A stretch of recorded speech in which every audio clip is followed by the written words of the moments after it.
The night the mountain closed its fist around us, I realized how thin the walls were between order and chaos, between the man I thought my boss was and the human being he truly hid from the world. Snow screamed against the windows like a living thing, the power died with a sigh, and in that instant, trapped miles from help, I understood that fear can melt even the coldest authority, and that sometimes one bed is not about desire but about survival, truth, and the courage to be seen. Before the story pulls you deeper into that frozen night, take a moment right now to like, comment, share, and subscribe if you believe in kindness, second chances, and the quiet power of human connection. And tell us in the comments where you're watching from, because this story, like snow, travels farther when carried together. My name is Emma Parker, and until that weekend retreat, I thought I knew exactly who Daniel Wright was. He was my boss, the strictest man I had ever worked for, known for his razor-sharp suits, colder than winter stare, and impossible standards. He ran our company like a military operation, never smiled, never missed a detail, and never let anyone forget that mistakes were unacceptable. People whispered about him in hallways, calling him heartless, calling him intimidating, and yes, calling him unfairly attractive in that dangerous, distant way that made you look twice and then look away out of self-preservation. I had been his executive assistant for 2 years, surviving on professionalism, caffeine, and the careful art of staying invisible. The retreat was supposed to be simple. A leadership strategy weekend in a remote mountain lodge, meant to reset focus and build resilience. I almost didn't go. Snow had been forecast, heavy snow, the kind that shuts down highways and swallows cell signals. But Daniel insisted attendance was mandatory, and his tone left no room for negotiation. By the time we reached the lodge, the sky had turned the color of bruises, and the air felt sharp enough to cut skin. The other executives arrived earlier, but a road closure trapped only the 2 of us there overnight, an accident of timing that felt like fate tightening its grip. The lodge was beautiful in a lonely, aching way. Tall wooden beams, a stone fireplace, wide windows framing a world being erased by white. At first, we moved around each other stiffly, professionalism stretched thin by isolation. I expected complaints, irritation, maybe even anger from Daniel. Instead, he grew quiet, his shoulders tense, his gaze drifting to the storm with something like worry rather than control. When the manager apologized and explained that due to a booking error there was only 1 bedroom left, with 1 large bed, my heart dropped straight into my boots. I braced myself for his reaction, expecting sharp words or icy dismissal, but something unexpected happened. Daniel exhaled slowly, nodded once, and said we would make it work. No raised voice. No anger. Just acceptance, edged with exhaustion. The power went out shortly after, plunging the lodge into a silence broken only by the wind.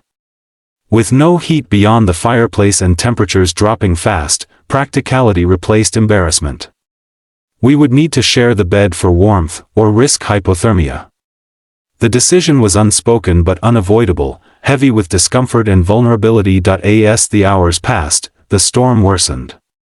Snow piled against the doors, trapping us completely. Wrapped in blankets, lying on opposite sides of the bed like strangers on a lifeboat, I could feel the tension radiating off him. In the darkness, stripped of the armor of suits and titles, Daniel seemed smaller somehow, more human. He shifted restlessly, as if sleep was an enemy he had battled for years. I learned later that night why, sometime after midnight, he broke. Not loudly, not dramatically, but in the quiet way that happens when someone has held too much for too long. He told me about his son, Lucas, a 7-year-old boy with asthma and a smile that could soften steel. He told me about his wife, gone 3 years now, taken suddenly by illness, leaving him with a grief so heavy it rewired his entire existence. He spoke of sleepless nights, of fear disguised as discipline, of a life narrowed down to control because control was the only thing that kept the pain from spilling out and drowning him. Listening to him, I realized how wrong we had all been. His strictness was not cruelty. It was armor. His distance was not arrogance. It was survival. The man everyone feared was a single father terrified of failing the one person he loved most. In that bed, surrounded by howling wind and flickering firelight, I saw the cracks in him, and instead of weakening him, they made him real. Morning came slowly, pale and quiet, the storm finally exhausted. Snow blanketed everything, transforming the world into something soft and unreal.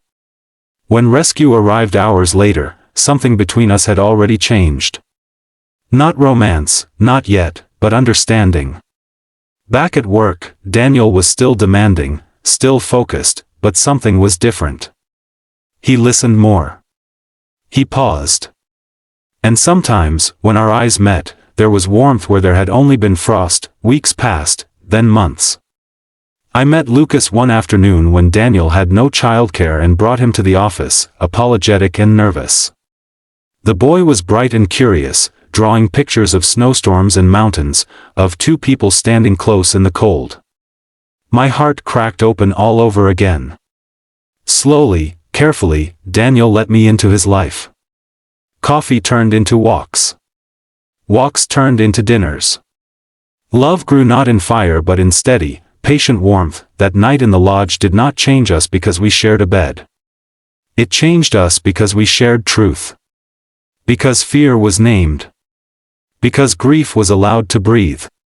And because two people learned that sometimes being trapped is exactly what sets you free. If this story touched your heart, if it reminded you that kindness can live behind the strictest faces and that love often arrives wrapped in hardship, please take a moment now to like, comment, and share this video.